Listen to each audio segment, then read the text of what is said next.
Okay, let's go.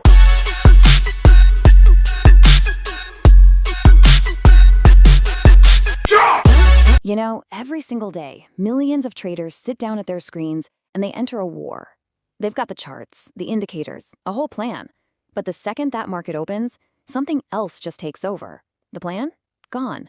Conviction? Cracks. And the market just eats them alive. So, why does this keep happening? And maybe more importantly, what in the world do legendary traders know that the other 95% don't? Well, let's dive in and find out. Okay, let's just start with a brutal, hard fact. 95%. That's the number of day traders who lose money. Not 50 or 70%, 95. I mean, those are worse odds than you'd get at a casino, and at least in Vegas, they give you a free drink while they take your money. It's a staggering number, right? And it really forces us to ask a super important question. What if the real problem isn't about finding the perfect indicator or some magical setup? The truth is, you're not actually trading the market. You're trading your own beliefs, your ego, all your unresolved patterns. The market isn't your opponent. It's your mirror. It doesn't punish you. It simply reveals you.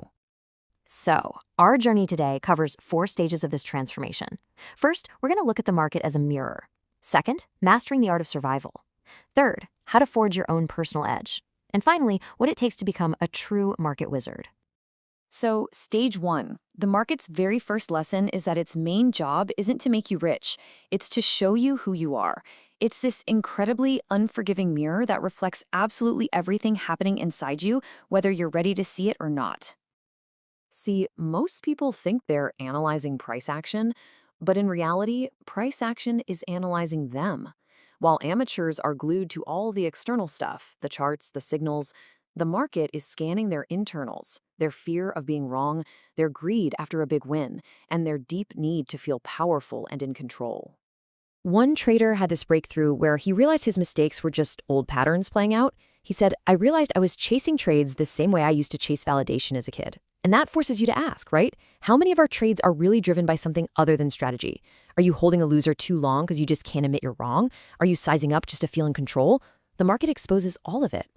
So the real breakthrough then, it isn't about better prediction. It's about better self-observation. The market is seriously the greatest therapist you'll ever have because it never, ever lies.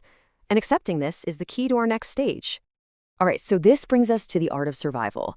This is where we learn these really counterintuitive skills that actually keep you in the game. It's not about being brave, it's about being incredibly smart with your fear. Now, this might sound completely backward, but the best traders in the world, they're cowards. They are not reckless risk takers. They are masters of defense. See, amateurs think courage means holding on to a losing trade, hoping it'll turn around. But professionals, they know real courage is letting it go immediately. Just listen to the mindset of a master trader. Every time I start getting confident, I size down. Now think about that. Most people do the exact opposite. After a few wins, their ego just takes over and they bet bigger.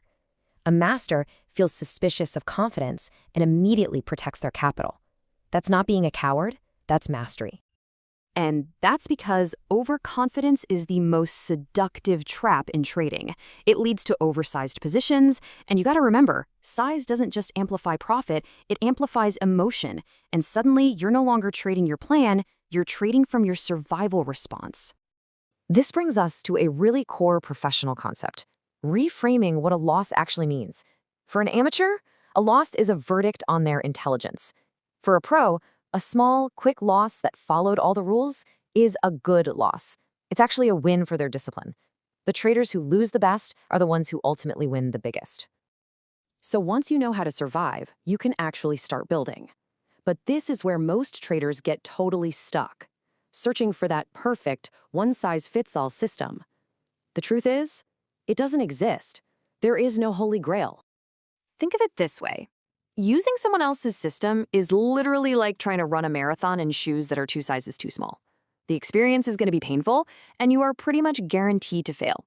The holy grail isn't a system you find out there, it's the alignment you create between who you are and how you trade. So how do you find it? Well, you stop studying the market and you start studying yourself. Journal your emotional triggers, be brutally honest about your real pain tolerance. Notice when you feel in a state of flow versus a state of panic. And then You reverse engineer a strategy that is tailor-made for your unique psychological wiring. And when you do this long enough, something really incredible starts to develop. Intuition. But it's not magic, it's memory. It's your subconscious brain absorbing so much market data and emotional feedback that it can signal danger or opportunity before your conscious mind even catches up. It's a gut feeling that you've earned.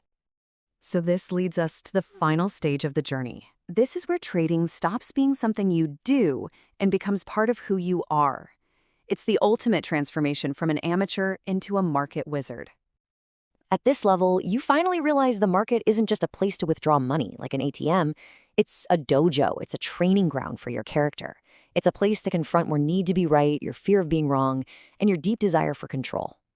The goal shifts from trying to beat the market to beating the worst parts of yourself. The transformation is really complete when a trader can honestly say this. The moment I stopped needing the market to validate me, I started making real money.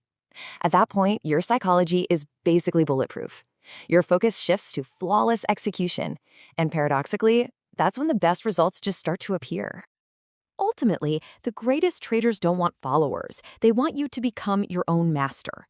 Real freedom isn't about finding some guru to follow. It's about learning to lead yourself, trusting that inner compass you've built through discipline and self-awareness. So let's just quickly recap the core insights here.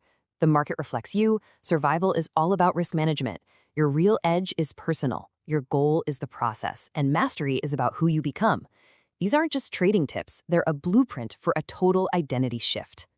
So the next time you go to place a trade, just remember you're making a choice. Are you just trading a setup, chasing a quick profit? Or are you taking one more step toward building the identity of a disciplined, self-aware, and truly resilient trader? The choice, as always, is yours.